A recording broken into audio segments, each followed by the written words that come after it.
All right, guys, so I want to do this live video because I'm about to call a seller, and I want the people that's watching this video, I get a lot of questions, people asking, what do I say to sellers? How do I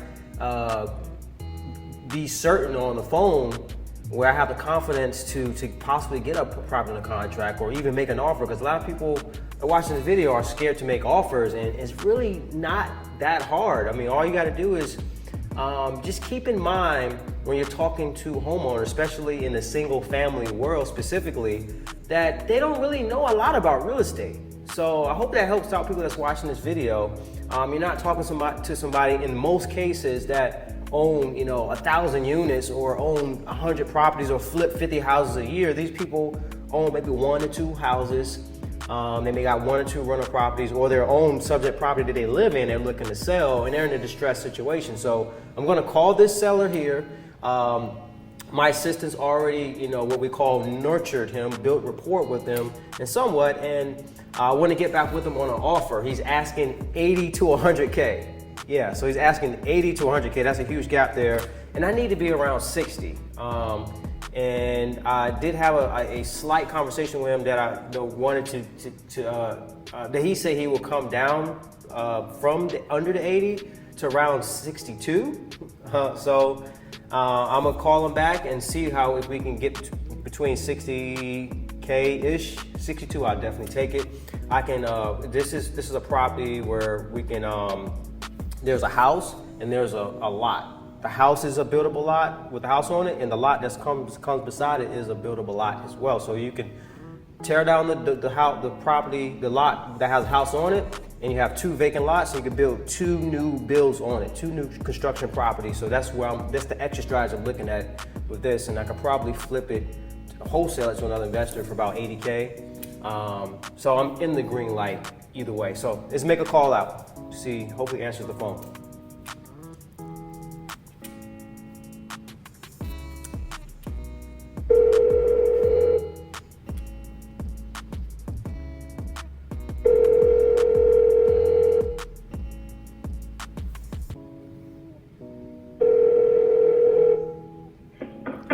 Hello?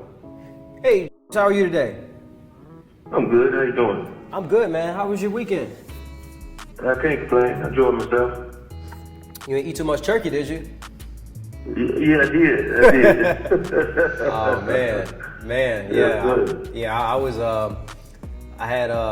I had 2 days in a row. I had Thursday, obviously Thanksgiving, and Friday I had some leftovers, and after that, man, I was like, I wait to Christmas for the rest of that type of food, Yes, sir. Yeah, man. Yeah, I had enough of it right now. You back home? Are you back in Virginia or still? Yes, sir. I'm back. Gotcha. Did you have to work today or? No, I'm going to go back to tomorrow. I had the day off. Okay, well, it's a good day to have off, man. Real good day. Yeah. Just kicking back today. Ain't doing too much. Gotcha. So as promised, I said I'll call you back, no later than Monday, man. And I definitely wanted to get back with you on the property and obviously the lot. And I think you said you wanted to be around the 62, as low as you can go, right? Right. We can't get this done at 60, man. I mean, if we pay your closing costs and your standard closing costs at 60 and you're net 60K, as long as there's no liens. I think you said there's no liens on this property, but we can get you done. No. There's no liens on the property?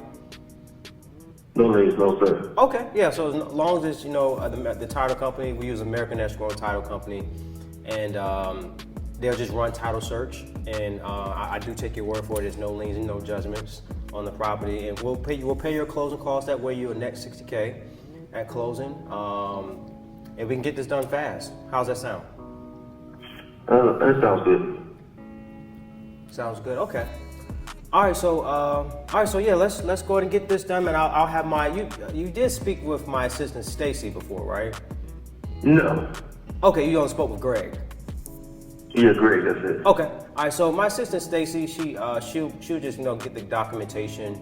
We'll email it to you. We keep it simple. We try to keep it simple as possible, James. We do DocuSign. Have you ever heard of DocuSign before? Yeah. You have?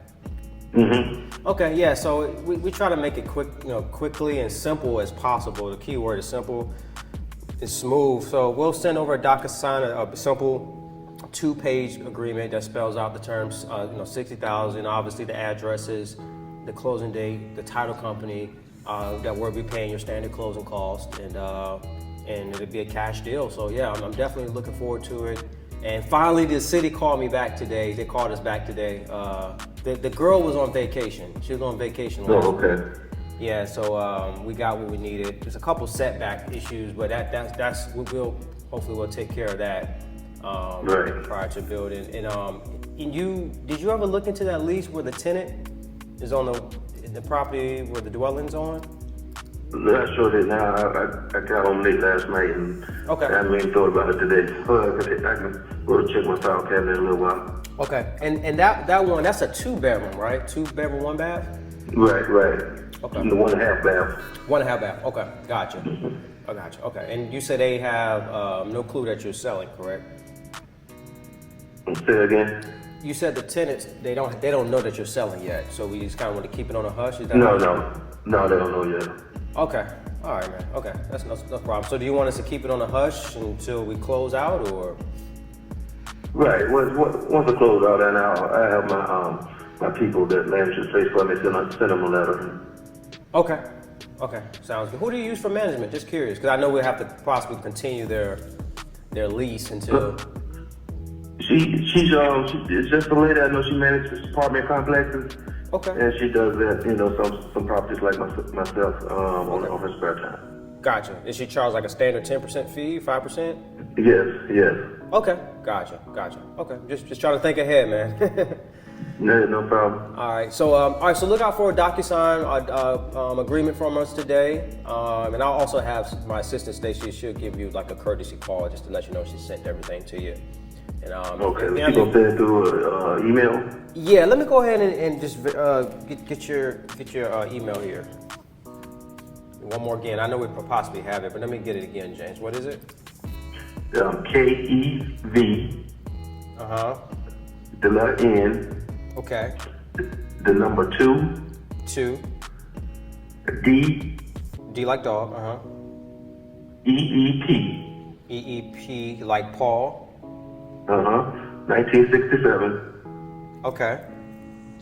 At AOL.com. AOL. Okay, so let me verify that again. So KEV like Victor, N2, D like dog, 3 E's, EEE, P like Paul, 1967 at AOL.com. No. Oh, okay. That was DEEP. Oh, so 2 E's, not 3. Yeah. Gotcha. Deep. Gotcha. All right. So Kevin without the I. Right. Number 2 deep, 1967. No. Yes, that's correct. Kev N2 deep, 1967. Gotcha. Okay. All right. You the man. All right. So we'll get this over to you shortly, man. Enjoy your day, man. Enjoy your day off. I know you probably maybe recovering from some of that food. So. Yes, sir. All right, man. So you have a blessed day. I'll talk to you soon. Thank you, James. Okay, appreciate it. All right, bro. All right. So we got the deal. I wasn't expecting him to say yes so fast. I mean, he wanted 80 to 100. Offered him. I think I offered him originally. Well, we offered him originally 55. Then he came down from 80 to 100 to 62. And said that was the lowest he'll go. And what we do, we like to let it marinate overnight or a couple of days. We like to suck the air in. It's like, if they counter back, let me think about it a little bit, Mr. Seller, Mrs. Seller. Is that the best you can do? You can always ask them. Just re-follow up with that question. Is that the best you can do with the? Got to suck in the air a little bit. You got to sound like it's too high. Now 62 was very cool. Now I just wanted to be at the 60. That 60 was just sounding juicy. Just sounded juicy, even though it was on $2,000 difference. And now if he would have said no to 60, I would have, just kind of circle back around to 62 and like kind of put my partner like, hey, like kind of basically like I always put the other part, like the part. I don't say a name. I just say a partner. I put my partner in the bad spot. I'm like, okay, I'll go ahead and step over his shoes. I know he's not gonna like me on this one because I really want this property, Mr. Seller. I'll go ahead and accept your 62. That's if he would have said no to the 60, but he said no to 60. So if you already in a good spot with their counter, and you're still trying to get it lower, and they say no to your lower counter, you go back to their counter where you know you're still good at, and you kind of, suck the air a little bit, and you kind of put your partner, without saying a name, make them the bad guy, and you be like, I'll go ahead and step over their shoes. They're not gonna like me on this one, but I really like this property. I'm just gonna probably come out my pocket a little bit more than my partner because I know we're not that far behind. We'll go ahead and accept the counter. That's if they don't accept the lower. But this one, he accept my 60K. I can probably get rid of this, for 80K. I might go ahead and keep these for these are already subdivided. One has a property on it. The other right next to it is a pure vacant lot, already subdivided, already has sewer on it. All we need to do is, we gotta find where the sewers are on each lot and get a drawing out. Make sure the city approves the drawing of what type of house we want to build. 4-bedroom, 2-bath, 4-bedroom, 2.5-bath. The type of square feet. They approve it. Start your party rolling. So I may go ahead and build these out myself. I'm not sure yet. I have 2 good exit strategies. Buy them myself, right? Put 2 new bills on it. One, I can build one because one already has a tenant in it for, I think, for at least a few months on the lot that has a house on it. It's a tenant living in that. So the lot next to it, we can at least get that started, and I can just collect rents from the tenant for the next few months. I think they're paying $750 a month. Or I can just wholesale it, wash my hands away for $80, make a quick $20,000 assignment fee. That's the beautiful thing about real estate. But the key thing when you're talking to these sellers, you notice that I didn't go straight into the conversation. Hey, okay, so let's talk about the numbers here. I didn't go straight into the business. I knew that it was Thanksgiving. I know our last conversation, we talked about a little bit Thanksgiving. I made him laugh, heard him, he giggled and laughed for a few seconds about how full he was, leftovers, and I knew he was in Delaware. With his family, and I asked him, was he back in town in Virginia? So I kind of made it feel warm before I got into the conversation of, okay, would you accept 60 and we'll pay all your closing costs? So with that being said, don't be afraid to make offers with these sellers because if you don't make offers, it's impossible to make deals, all right? So part of finding deals is making offers, all right? So go ahead and make it happen. Click the link below. If you want to learn more about how to find deals in your marketplace and get some properties locked up on a contract like you just saw, we just did right here. So see you later.